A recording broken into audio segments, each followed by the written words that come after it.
नमस्कार, आप सभी का स्वागत डीडी न्यूज पर। आप देख रहे हैं मनी मंत्र। आपके साथ मैं हूं मुकुल शर्मा।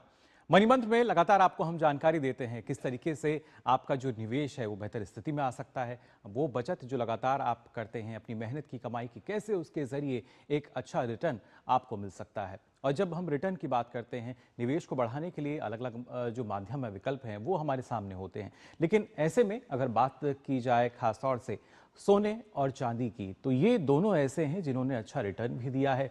और कहीं ना कहीं लोगों की एक धारणा ये है कि ये सुरक्षित भी हैं। लेकिन 2025 की अगर बात की जाए तो खासतौर से अगर देखा जाए एक बम्पर रिटर्न के तौर पर सोना चांदी को देखा गया। 2026 अब ज़्यादा दिन दूर नहीं है, तो क्या 2026 में भी इसी तरह का चमकदार और दमदार रिटर्न जो है इनके जरिए मिल पाएगा या नहीं? या अगर आप सोना चांदी में निवेश करने की योजना बना रहे हैं, किस तरीके से आपको निवेश करना होगा, क्योंकि उससे पहले जांच पड़ताल करनी बेहद ज़रूरी है। और किस तरह के आपके पास यहाँ मीडियम है जिनसे आप सोना चांदी में अगर आप इन्वेस्ट करने जा रहे हैं तो कर सकते हैं। इसके बारे में विस्तार से आपको हम जानकारी देंगे, लेकिन सबसे पहले आपको बताएंगे भी आज के खास कार्यक्रम में कि कैसे लगातार सोना चांदी जो है वो कहीं ना कहीं एक भरोसा बनता जा रहा है निवेशकों के लिए।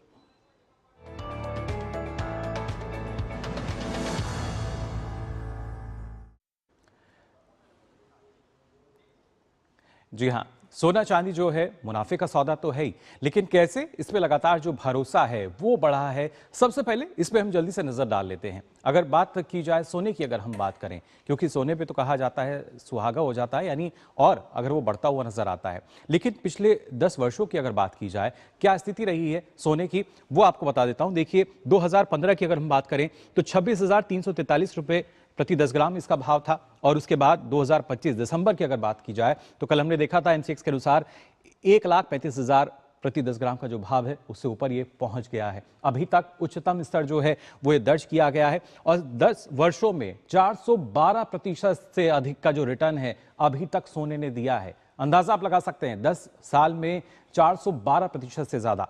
और सिर्फ अगर हम बात कर रहे हैं सोने की बात नहीं है, बल्कि अगर चांदी की भी बात की जाए, कहा जाता है silver is now new gold. कैसे चांदी जो है वो बढ़ती जा रही है और जो निवेशक हैं उनकी चांदी ही चांदी हुई है, ये भी हम समझ लेते हैं। आप देख सकते हैं 2015 की अगर बात की जाए तो 37,825 रुपए किलोग्राम इसका भाव था। और जब हम बात करें 10 साल बाद, यानी 2025 में दिसंबर की अगर बात की जाए, ये बिल्कुल लेटेस्ट डेटा जो है आप देख सकते हैं 2 लाख के पार जा चुका है जो भाव है। 2,01,388 के आसपास एमसीएक्स के अनुसार जो भाव है दर्ज किया गया। और कितना प्रतिशत ये बढ़ा है जो रिटर्न है, अगर 10 वर्ष का आप देखें तो करीब 431 से अधिक प्रतिशत का जो रिटर्न है वो चांदी ने भी दिया। और इसी वजह से निवेशकों की चांदी ही चांदी हुई है। और ऐसे में जब हम देखते हैं एक बड़ा रिटर्न नजर आता है तो हर कोई सोचता है कि मैं भी इसमें इन्वेस्ट करूं। लेकिन उससे पहले आपको कई ऐसी बातें हैं जिनकी जानकारी लेनी चाहिए। लेकिन आपको बता देते हैं कि कैसे, ना सिर्फ 10 साल की अगर बात की जाए, इस साल की भी अगर स्थिति हम देखें, क्या स्थिति रही है सोने चांदी की, उस पर आइए अब हम नजर डालते हैं कैसे सारे जो रिकॉर्ड्स हैं वो टूटते नजर आ रहे हैं। सबसे पहले आप देख सकते हैं, अगर हम बात करें, क्योंकि इस साल सोने की अगर बात की जाए तो 59,037 और साथ ही चांदी में 1,15,000 से ज्यादा का जो इजाफा है वो देखने को मिला है। साथ ही 31 दिसंबर 2024 की अगर हम बात करें तो यहां पर 10 ग्राम जो सोने का भाव था वो आप देख सकते हैं ये 76,162 था। जब उम्मीद की जा रही थी कि कितना ही भाव जाएगा, लेकिन दिसंबर 2025 की अगर बात की जाए जो भाव है वो आप देख सकते हैं बढ़कर 1,35,199 प्रति 10 ग्राम तक पहुंच गया है, जो अब तक का उच्चतम स्तर देखा जा रहा है। और इसके साथ साथ साल भर की अगर बात की जाए तो कितना रिटर्न देखिए यहाँ पे दिया है, यानी 77.5% का रिटर्न दिया गया है। और इसको आसान भाषा में अगर मैं आपको समझाऊं, अगर आपने 1 लाख रुपया इन्वेस्ट किया तो 1,77,000 हो चुका होता। 31 दिसंबर 2024 में चांदी की अगर बात की जाए तो भाव था 86,017 रुपए प्रति क्विंटल या प्रति किलोग्राम। और साथ ही साथ अगर दिसंबर 2025 की हम बात करें तो यहाँ देखिए भाव हो गया 2,01,388 प्रति किलो का ये भाव चांदी का भी। और यहाँ पर रिटर्न की अगर बात की जाए तो यहाँ भी आप देख सकते हैं चांदी ने करीब 134% का जो रिटर्न है वो दिया है, यानी दोगुने से भी ज्यादा जो रिटर्न है वो यहाँ हमें देखने को मिला है। और ये रिटर्न जो है, सिर्फ रिटर्न को देखकर आपको आगे नहीं बढ़ना है अब, क्योंकि 2025 खत्म होने जा रहा है। लेकिन ऐसे में जब 2026 की हम बात कर रहे हैं, यह सवाल ये आता है कि क्या 2026 में भी जो सोना चांदी हैं उनकी चमक बरकरार रहेगी या नहीं। और खास तौर से ना जाने कितने ही ऐसे निवेशक होंगे जिन्होंने इसकी जो योजना है वो बनानी शुरू कर दी होगी। 2026 के लिए किस तरह का प्रेडिक्शन है, आइए उस पर भी नजर डाल लेते हैं, बताते हैं आपको क्या कुछ कहना है यहाँ पर। खासतौर से जो एक्सपर्ट्स हैं उनका माना जा रहा है कि 2026 में भी सोना चांदी की जो चमक है बरकरार रहेगी और साथ ही सोना चांदी में जो मजबूती है वो लगातार देखने को मिलेगी। एक्सपर्ट्स का दावा है कि 2026 में जो सोना है वो करीब 1.5 लाख के पार पहुंच सकता है। जी हाँ, और इसके साथ साथ चांदी की अगर बात की जाए तो चांदी करीब 2,40,000 के प्रति किलो इसका भाव पहुंचने की संभावना है, यानी 2.5 लाख तक आप मान सकते हैं। 2020 की अगर हम बात करते हैं तो करीब 10 ग्राम सोने की जो कीमत थी वो 50,151 प्रति 10 ग्राम थी। और इसके साथ साथ अगर देखा जाए तो यहाँ पर लगातार जो सोने का भाव है हमने देखा है किस तरीके से लगातार बढ़ता हुआ आया है और रिटर्न यहाँ दोगुना हुआ है। 2020 में अगर हम 1 किलो चांदी के भाव की बात करें तो ये 70,000 रुपये के आसपास था और 5 साल के बाद अगर आज हम कीमत देखते हैं तो ये 3 गुना से अधिक इसका रिटर्न हो चुका है। आप अंदाजा लगा सकते हैं 2 लाख के पार अब जो चांदी है वो जा चुकी है। और ऐसे में आपको क्या सोने या चांदी में निवेश करना सही होगा, किस में आप निवेश करें, किस ढंग से निवेश करें, आइए आज इस पर हम हमारे जो साथ खास मेहमान जुड़ेंगे उनसे ये सारी जानकारी लेते हैं मनी मंत्र में। आपको बता दें हमारे साथ खास मेहमान जुड़े हैं, उनका परिचय आपसे हम करा देते हैं। किस तरीके से लगातार जो इन्वेस्टमेंट की बात की जाती है, वंदना भारती जी हमारे साथ मौजूद हैं स्टूडियो में, हेड ऑफ कमोडिटी रिसर्च हैं एसएमसी से, ग्लोबल सिक्योरिटीज लिमिटेड। और साथ ही सुरेंद्र मेहता जी हमारे साथ जुड़े हैं, secretary general Indian Boolean and jewellers association limited से। बहुत बहुत स्वागत आप दोनों का। सबसे पहले यहाँ वंदना जी आपके पास में आना चाहूँगा। सोना चांदी की अगर बात की जाए, इस साल तो हमने देखा क्या ताबड़तोड़ रिटर्न जो है वो अभी तक आया है, लेकिन इन्वेस्टर ये सोच रहा है क्या ये ताबड़तोड़ स्थिति रिटर्न की जो है ये 2026 में भी जारी रहेगी? ये क्वेश्चन बहुत इंपॉर्टेंट है मुकुल जी। यहाँ पे जब खासकर कि 115% का रिटर्न यहाँ पे सिल्वर में है 1 साल में और करीब करीब यहाँ पे 72-78% का रिटर्न आपको सोने ने दिया है। इससे पहले ये रिटर्न हम लोगों ने 1979 में आता हुआ देखा था। चांदी ने जब 300% से ज़्यादा की रिटर्न दिया था 1 साल में, उसके बाद यहाँ पे ज़बरदस्त शार्प डिक्लाइन आया था प्राइसेस में। तो सबसे बड़ी बात है कि इनकी चाल को समझना बड़ा ज़रूरी है कि क्या इतने शार्प अपसाइड के बाद चांदी यहाँ पे चलेगी या फिर यहाँ से एक डाउनसाइड आएगा। मुझे लग रहा है कि जिस तरीके का अभी समीकरण है और जिस तरीके के फंडामेंटल्स हैं उस हिसाब से चांदी और सोने दोनों की मजबूती यहाँ पे बनी रहेगी। लेकिन जो रिटर्न 2025 में हम लोगों ने आता हुआ देखा है, ये रिटर्न मुझे नहीं लग रहा कि 2026 में यहाँ पे दोहराया जाएगा या फिर ऐसा ही रिटर्न हम फिर से एक बारी प्ले होता हुआ देखेंगे 2026 में। लेकिन जिस तरीके से अभी ट्रिगर्स हैं, जो भी आपके जो कंसर्न्स थे 2025 के, वो 2026 में एज इट इज जा रहे हैं, चाहे वो टैरिफ का हो, जियोपॉलिटिक्स हो, डी डॉलराइजेशन हो यहाँ पे, या फिर स्लो डाउन हो चाइना का या अन्य मतलब की इकोनॉमी का, वो सारी एज इट इज 2026 में साथ साथ में जा रहे हैं वो कंसर्न्स। तो मेरे हिसाब से यहाँ पे जो रिटर्न है वो पॉजिटिव रहेगा, कंस्ट्रक्टिव रहेगा, इंप्रेसिव रहेगा, लेकिन 2025 को दोहराता हुआ नहीं दिख रहा है 2026। चलिए बिल्कुल। और साथ ही सुरेंद्र जी आपसे भी मैं समझना चाहूँगा, क्योंकि जब हम देखते हैं खासतौर से जो इन्वेस्टर्स को देखा जाए या इसमें अगर हम जिक्र करें जो महिला इन्वेस्टर्स हैं उनका, फिर चाहे वो ज्वेलरी के अनुसार उसको हम कह सकते हैं कि उसमें निवेश करते हों या गोल्ड कमोडिटीज़ में जिस तरीके से निवेश हुआ है इस वर्ष की अगर बात की जाए, किस तरीके से आप देख पा रहे हैं? और क्योंकि जो पुराना इन्वेस्टर है वो तो ये देख रहे हैं हमें रिटर्न कितना मिलेगा, लेकिन जो नया इन्वेस्टर है वो इंतजार में है कि कैसे मैं भी इस रिटर्न को ले सकता हूं, आखिर उनके लिए कब हम एक अच्छा मौका ढूंढ सकते हैं? बहुत ही बढ़िया सवाल है आपका। जो नया इन्वेस्टर है उसे ऑलरेडी ये लग रहा है कि उसे फोमो है, फियर ऑफ मिसिंग आउट है, क्योंकि वो पहले इन्वेस्ट नहीं कर पाया था जी। बहुत ही कॉशियस अप्रोच की जरूरत है, जैसे वंदना जी ने भी बताया। बहुत ज्यादा रिटर्न मिले हैं, गोल्ड में लगभग 75% के ऊपर, चांदी में लगभग 120% के आसपास। यदि एक एक साल में इस प्रकार के रिटर्न मिलेंगे तो अगले साल के लिए बहुत ही कॉशन होने की जरूरत है। देखिए, एक बहुत बड़ी इंपॉर्टेंट चीज वो हमें ये समझनी होगी कि सोने के भाव इसलिए बढ़ते हैं कि सेंट्रल बैंक गोल्ड की बाइंग करती है, और चांदी के प्राइसेस फिलहाल इसलिए बढ़ रहे हैं कि चांदी को भी क्रिटिकल मिनरल लिस्ट में बहुत सारे देशों ने रखा है, जिसमें चाइना और अमेरिका महत्वपूर्ण है, इसीलिए उनके प्राइसेस बढ़ रहे हैं जी। अब जिस प्रकार से अमेरिका की स्थिति है और जिस प्रकार से जापान के अंदर जो बढ़ते जा रहे हैं, इंटरेस्ट की दरें वहां पे बढ़ रही हैं, मुझे लगता है कि यूएस की इकोनॉमी को एक बहुत बड़ा सेटबैक आने वाला है, और उस सेटबैक की वजह से यूएस में बैंकिंग सिस्टम जी हो सकता है। बिल्कुल, और खासतौर से वंदना जी, क्योंकि अलग अलग पहलू पे जब हम नज़र डालते हैं, फिर चाहे सोने की बात की जाए, चांदी की बात की जाए, इसमें खासतौर से ये कब अंतर्राष्ट्रीय कॉलेप्स बाजार जो है उसकी किस तरीके से आप भूमिका देखती हैं? एक बार ये एक बार सवाल रिपीट कर दीजिएगा सर। सुरेंद्र जी, आपकी आवाज़ हम तक सही से नहीं पहुंच रही। पहले वंदना जी से मैं यहाँ सवाल ले लेता हूँ। अगर खासतौर से अंतर्राष्ट्रीय बाजार की हम बात करें, इंटरनेशनल मार्केट को अगर हम देखें, तो उसका क्या कुछ असर फिलहाल सोने और चांदी के भाव पर हमें नजर आ रहा है? जी मुकुल जी, हम लोग यहाँ पे देख रहे हैं कि अंतर्राष्ट्रीय बाजार में जो भी ट्रेंड है हमारा मार्केट उसको फॉलो कर रहा है। एक चीज़ हमें यहाँ पे ध्यान में रखना होगा कि अगर रिटर्न्स की बात की जाए तो इंडियन गोल्ड ने यहाँ पे प्रीमियम रिटर्न दिया है, क्योंकि INR में हमारे डेप्रिसिएशन यहाँ पे हुआ है। लेकिन अंतर्राष्ट्रीय बाजार में जिस तरीके से देखा जाए कि स्लो डाउन के इश्यूज हैं, वहाँ पे डॉलर इंडेक्स में हम लोगों ने एक डाउनसाइड आता हुआ देखा है।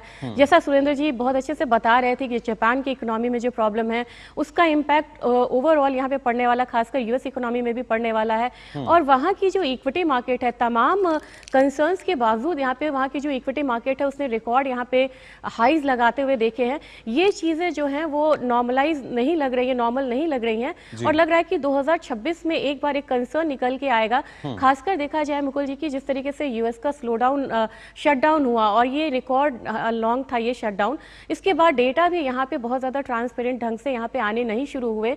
और सेंट्रल बैंक्स जो है, और सबसे बड़ी बात है कि सेंट्रल बैंक्स ने है वो रिकॉर्ड हाई पे उन्होंने रिकॉर्ड बाइंग करी है। ये अपने आप में बहुत बड़ा इंडिकेशन है रिटेलर्स के लिए भी कि वो क्यों ना यहाँ पे गोल्ड और सिल्वर की बाइंग में जाएं। तो मुझे लग रहा है कि इंटरनेशनल ट्रेंड को यहाँ पे हमारा बाजार भी फॉलो कर रहा है, और ये आपको दिखेगा नंबर्स में। जिस तरीके से रिकॉर्ड बाइंग वहाँ के ETF में हुई है, हमारे यहाँ न्यूली लॉन्च्ड गोल्ड और सिल्वर ने रिकॉर्ड वॉल्यूम के साथ ETF में यहाँ पे निवेशकों ने बाइंग करी है। तो मेरे ख्याल से हम वहाँ के ट्रेंड्स को यहाँ पे फॉलो भी कर रहे हैं, और साथ में ये भी ध्यान में रख रहे हैं कि हमारे यहाँ का जो डिमांड सप्लाई है वो भी इम्पैक्ट बाहर को डाल रहा है। जैसे कि चाइना, इंडिया ने चांदी की बहुत बड़ा मतलब जो फिजिकल बाइंग यहाँ पे किया है। यहाँ पे जो RBI है, यहाँ की RBI भी सोना खरीद रही है। तो हम तो उनके ट्रेंड्स को ले रहे हैं, वो भी हमारी ट्रेंड्स को फॉलो कर रहे हैं, और इंडियन मार्केट को वो चाइनीज मार्केट के बाद क्लोजली फॉलो कर रहे हैं कि किस तरीके से यहाँ का सेंट्रल बैंक्स और यहाँ के रिटेलर्स जो हैं वो ETF और फिजिकल बाइंग कर रहे हैं। बिल्कुल, और सीधे सरल शब्दों में अगर हम इसको समझे, देखिए डिमांड जो है वो बढ़ रही है, सप्लाई पर असर आ रहा है, कम हो रहा है, और उसी वजह से प्राइस हाइक जो है, जो लगातार आपको हम बता रहे हैं कैसे उच्चतम स्तर तक सोना जो चांदी है वो पहुंच रहे हैं। लेकिन ऐसे में सुरेंद्र जी अगर देखा जाए, क्योंकि जिस तरीके से सोना जो है वो चढ़ता हुआ नजर आता है, जो भाव है बढ़ रहे हैं, एक नया इन्वेस्टर जो है वो इंतजार में रहता है कि कब उसमें कुछ गिरावट होगी तो मैं भी कुछ थोड़ा बहुत खरीद सकता हूं। लेकिन ऐसे में खासतौर से जब गोल्ड ETF की हम बात कर रहे हैं, वो किस तरीके से एक बेहतर विकल्प साबित हुए हैं? देखिए, जो नए इन्वेस्टर हैं उन्हें हमेशा SIP का माध्यम ही यूज करना चाहिए। आप सिस्टमेटिक इन्वेस्टमेंट प्लान के तहत गोल्ड और सिल्वर में निवेश कीजिए। गोल्ड ETF बहुत ही बढ़िया विकल्प हैं। डिजिटल गोल्ड बहुत बढ़िया विकल्प होते हैं यदि आप किसी अच्छी कंपनी में निवेश करें तो। लेकिन यदि आप वन शॉट बाइंग करना चाहते हैं, एक साथ में बाइंग करना चाहते हैं, तो ये बहुत ही रिस्की है, क्योंकि जिस प्रकार से गोल्ड ने पिछले कुछ साल बिल्कुल रिस्क रहता है, और उसी वजह से लगातार में और सिल्वर ने कुछ सालों में जो रिटर्न दिया है, मुझे नहीं लगता कि बाइंग कोई सही तरीका मुझे नजर आता। बिल्कुल, लेकिन वंदना जी अगर देखा जाए, क्योंकि फिजिकल गोल्ड की बात अलग रहती है, और सेबी ने डिजिटल गोल्ड को लेकर एक जो वार्निंग है वो जारी भी की थी कि किस तरीके से वहाँ पे रिस्क हो सकता है। उसके बाद थोड़ा सा रुझान कम होता नजर आया था। लेकिन जो इन्वेस्टर अगर करना चाहते हैं, डिजिटल गोल्ड की बात की जाए, गोल्ड ETF की हम देखें, इसका किस तरीके से मार्केट में आप स्थिति देख पा रही हैं इस वर्ष में 2025 में? जी मुकुल जी, ये सवाल बहुत इंपॉर्टेंट है, क्योंकि सेबी ने यहाँ पे एक सर्कुलर जारी किया था कि जो डिजिटल गोल्ड है, गोल्ड खासकर, कि उनकी मतलब वो उनके मतलब प्रोटेक्टर नहीं है, सेबी उनको नहीं देख रही है यहाँ पे।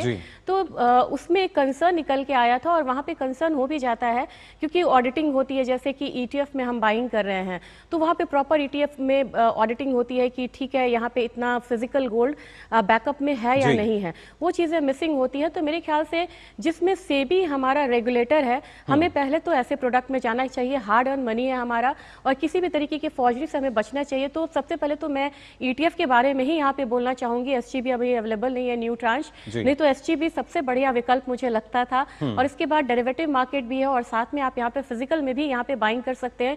और फिजिकल में भी बड़ी पक्का यहाँ पे मतलब अब ये है चीज है क्वालिटी को देखते हुए कि आप हॉल मार्किंग देखते हुए यहाँ पे खरीदारी कर सकते हैं। तो ये सब चीजें बिल्कुल आप कह सकते हैं कि जेन्युइन प्रोडक्ट आपको मिल रहा है, रेगुलेटर से सपोर्टेड मिल रहा है, बैक मिल रहा है। तो ETF में मुझे लग रहा है मुकुल जी, मैं ETF इसलिए प्रेफर करती हूँ क्योंकि जब सोने और चांदी की बात आती है तो लगता है कि बहुत बड़े मतलब पैसे के साथ हम यहाँ पे निवेश कर सकते हैं, कम पैसे के साथ हम यहाँ पे शुरुआत नहीं कर सकते हैं। लेकिन जब आप गोल्ड 20 की बात करते हैं या सिल्वर 20 की बात करते हैं तो आपको एक डीमैट अकाउंट यहाँ पे चाहिए होता है और आप यहाँ पे एक क्लिक अवे हैं आप गोल्ड और सिल्वर खरीदने से, जबकि फिजिकल में हमें जाना पड़ता है खरीदने के लिए। और यहाँ पे ये है कि जैसे कि आप सिल्वर लेंगे तो 192 196 के करीब अभी यहाँ पे जैसे मिल रहा है, या 200 से आप एक सिल्वर की यूनिट खरीद सकते हैं। और अगर यहाँ पे गोल्ड की बात की जाए तो आप 125 130 रुपीज में आप एक यूनिट खरीद सकते हैं। और इसे जैसा सुरेंद्र जी ने बहुत अच्छे से बताया था कि सिस्टमैटिक इन्वेस्टमेंट प्लान, जैसे हम सोचते हैं कि हमें म्यूचुअल फंड हर महीने 2-2 हजार का लगाना है, बस हमें वैसे लगाना है और आने वाले 5 साल 10 साल में हमारा एम होता है कि हमें ज्वेलरी खरीदनी है या किसी बिजनेस में लगाना है या बच्चों की पढ़ाई में लगाना है। उस समय तक आपके सामने ये छोटे छोटे पैसे जो है वो बड़े अमाउंट में पूल होंगे और वहां पे जाके आप, क्योंकि यहाँ पे गोल्ड और सिल्वर का CAGR अगर देखा जाए तो पिछले 10 सालों का यहाँ पे कम से कम 15% है, 14 से 15% है।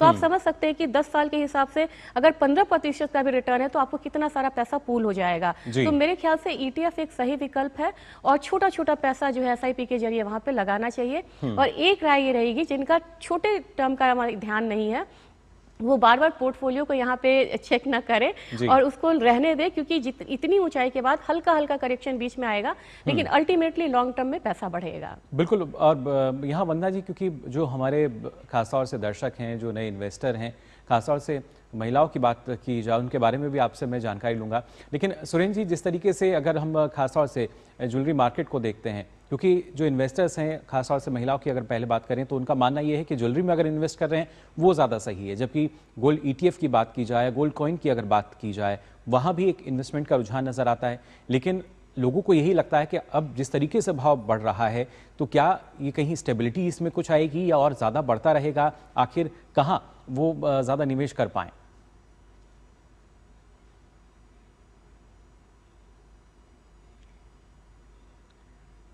सुरेंद्र जी आवाज मिल रही है आपको? फिलहाल सुरेंद्र जी तक आवाज नहीं पहुंच पा रही है। वंदना जी इस पर लगातार हम यहाँ पे जानकारी भी ले रहे हैं।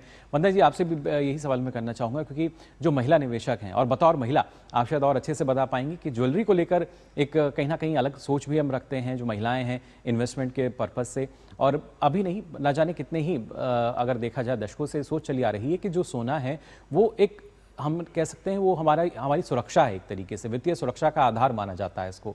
किस तरीके से, क्या अभी भी एक वही सोच जो है वो हमें देखने को मिलती है? जी मुकुल जी, मैं यहाँ पे बिल्कुल सहमत हूँ आपसे कि ये सुरक्षा है और कह सकते हैं कि यही हमारी परंपरा भी है और वो हजारों साल से है। और मुझे लगता है कि कितना सोच के बनाया गया है। और इसका सबसे बड़ा एग्जाम्पल आपको कोविड है, जब वहाँ पे गोल्ड लोन लिए गए थे और वहाँ पे कितनी मतलब अच्छे से सोने ने उस परिस्थिति को संभाला था। तो मेरे ख्याल से जब भी ज़रूरत पड़ी है तो यहाँ पे जो यहाँ की महिलाएं हैं वो सोना खरीदती हैं और ज़रूरत के समय वो निकाल के देती हैं कि इसको आप प्लेज करिए और मतलब जो भी जरूरत का चीज है वो आप करिए यहाँ पे, चाहे वो बिजनेस हो या किसी जरूरत की बात हो। तो मेरे ख्याल से यहाँ पे जिस तरीके से सोना खरीदने की बात है तो मेरे ख्याल से सबसे बड़ा सेंट्रल बैंक US है, जहाँ पे करीब करीब आपको 8800 टन का मतलब कह सकते हैं कि सोना है। लेकिन जब भारतीय महिला की बात होती है तो ये 25,000 टन के करीब यहाँ पे पहुंच जाता है। इतना सोना हमारे पास है, तो ये सुरक्षा हम कर रहे हैं। और मुझे लग रहा है कि नए हाइस पे अब क्या हो रहा है कि पहले इतनी जानकारी नहीं रहती थी तो हम क्या करते थे कि वेट करते थे कि एक करेक्शन आएगा। अब डिजिटलाइजेशन के जरिए या जिस तरीके से फ्लो है, इंफॉर्मेशन फ्लो है, उसमें ये लगा कि अब जो प्राइसेस है वो कम नहीं होंगे। अब 2025 में ही लग रहा है कि 2026 में प्राइसेस कम नहीं होंगे। तो जो महिलाएं हैं वो तैयार है कि 4000, 5000, 6000 जो भी करेक्शन मिलेगा हमें उस पे यहाँ पे बाइंग करनी है। तो वो अभी ज्यादा इन्फॉर्म्ड है और वो तैयार है कि जो अब यहाँ पे नया प्राइस है, क्योंकि अब 1,25,000 ये न्यू नॉर्मल हो गया है सोने के लिए। लेकिन जब 50,000 होता था तो वेट करते थे कि 40-42 होगा तो लेंगे, लेकिन अब उन्हें भी पता है कि ये प्राइसेस जो है बहुत ज्यादा कम नहीं होना है। तो हम थोड़ा सा ही प्राइस कम होने पे यहाँ पे अपने मतलब पोजीशन को बुक करेंगे या ज्वेलरी यहाँ पे लेंगे। तो इन्फॉर्मेशन उनके लिए एक बहुत बड़ा टूल बन गया है। हाँ, ये चीज है मुकुल जी की ज्वेलरी डिमांड में यहाँ पे थोड़ा डेंट तो लगा है, क्योंकि हमारे पास 5 लाख का 5 लाख हम निवेश तो कर रहे हैं। हमारा ध्यान था कि हमारा फंड है 5 लाख का, 5 लाख का सोना खरीदेंगे, लेकिन वो क्वांटिटी में कम हो रहा है। तो क्वांटिटी का डेंट यहाँ पे आ रहा है। हम कह सकते हैं कि हम ये सोचकर चलते हैं कि फंड हमारा जो हमने गोल्ड बाइंग के लिए खरीदा है उसमें उसकी अमाउंट जो है, जो क्वांटिटी है वो कम हो जाती है। और भी कई ऐसे सवाल हैं जिनके जवाब वंदना जी और सुरेंद्र जी आपसे हम यहाँ पर लेंगे। और साथ ही साथ जो हमारे दर्शकों का है उनके जहन में एक सवाल है कि 2026 में सोना और चांदी कहाँ तक पहुँच सकते हैं, जो इनका भाव है कहाँ तक पहुँचेगा, वो भी आपको बताएंगे। लेकिन फिलहाल यहाँ रुकने एक छोटे से ब्रेक के लिए जल्द लौटते हैं। पता है, लोग अक्सर मुझसे पूछते हैं कॉल सेंटर का स्टेडी जॉब क्यों छोड़ा। I wanted more out of life, बस मैंने अपना स्टार्टअप शुरू किया। जानना चाहोगे कैसे? Then start up your own business as an LIC agent. यहाँ सब कुछ है, great products, zero investment, leading organisation and unlimited opportunities. तो क्या आप तैयार है? LIC एजेंट बनो, अब बड़ा सोचो। हमारी वेबसाइट पर जाएं या अपनी नजदीकी LIC शाखा से संपर्क करें। जब धरती चीर कर निकलता है लोहे का पत्थर और मिलता है मोंगिया के जोश से, फिर तपता है, पिघलता है और बनता है फौलाद। अब होता है सरिया सारी खूबियों के साथ। मोंगिया स्टील, मजबूत देश का मजबूत सरिया। ब्रेक के बाद आप सभी का एक बार फिर स्वागत। आप देख रहे हैं मनी मंत्रा, जिसमें लगातार आपको हम बता रहे हैं कि सोना चांदी की अगर बात की जाए इस साल मुनाफे का सौदा साबित हुए हैं, लेकिन 2026 में भी क्या यही स्थिति होगी? इतना ही रिटर्न मिलेगा, इससे ज़्यादा मिलेगा, या किस तरीके से आपको एक स्ट्रेटेजी बना के चलनी होगी अगर आप सोने चांदी में निवेश करने जा रहे हैं? तो वंदना जी और सुरेंद्र जी लगातार हमारे साथ जुड़े हुए हैं। सुरेंद्र जी, यहाँ आपसे मैं जानना चाहूँगा, क्योंकि गोल्ड की हमने बात की, सोने की, ज्वेलरी की अगर बात की जाए तो यही लगता है कि उसमें हम इन्वेस्ट कर रहे हैं, लेकिन जितना रिटर्न चांदी ने इस वर्ष निकाल कर दिया है, तो क्या जो सिल्वर ज्वेलरी सेगमेंट है वहां भी हम देख पा रहे हैं कि इस तरह की से कोई जो ट्रेंड है वो नजर आ रहा है? बिल्कुल। देखिए, गोल्ड तो आउट ऑफ रीच हो गया है बहुत लोगों से जी। और अब सिल्वर की तरफ लोगों का रुझान भी बढ़ा है। और उसकी जैसे जैसे वैल्यू बढ़ती जा रही है तो उसकी इज्जत भी बढ़ती जा रही है। पहले लोग सिल्वर को सौतेले भाई की तरह व्यवहार करते थे उसके साथ जी। अब तो सिचुएशन चेंज हो गई है। अब तो शायद सगा भाई भी नहीं, बड़ा भाई हो गया है। तो बिल्कुल बिल्कुल, अब तो ज्यादा रिटर्न दे रहा है जी। सिल्वर ज्वेलरी में सिर्फ एक ही इश्यू है कि सिल्वर में अभी तक हॉलमार्किंग मैंडेटरी नहीं है, ये वॉलंटरी है। तो सिल्वर ज्वेलरी खरीदने के पहले मैं कस्टमर को राय देना चाहूंगा कि वो ज्वेलर से कहें कि हमें हॉलमार्क सिल्वर ज्वेलरी ही चाहिए, ताकि उसकी क्वालिटी का उनको पूरा आश्वस्त रहे जी। और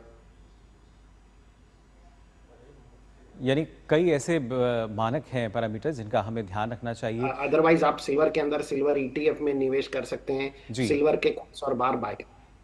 जी बिल्कुल, यानी जो सुरक्षित विकल्प हैं चांदी के लिए उनकी तरफ भी हम रुझान कर सकते हैं। और खासतौर से वंदना जी, अगर देखा जाए चांदी जो है लोगों को आकर्षित तो कर रही है, जिस तरीके से रिटर्न उसमें आ रहा है, लेकिन एक कहीं ना कहीं एक तबका निवेशकों का ऐसा भी है जिनको ये लगता है कि जिस तरीके से पहले चांदी ने एकदम ऊंचाई को छुआ था और उसके बाद धराशायी हुई थी, कहीं वो स्थिति एक बार फिर से सामने ना आ जाए। तो इसलिए जो निवेशक हैं थोड़ा डर भी रहे हैं। लेकिन क्या अब जो साल है 2026, इसमें कुछ ऐसी स्थिति की उम्मीद कर सकते हैं क्या?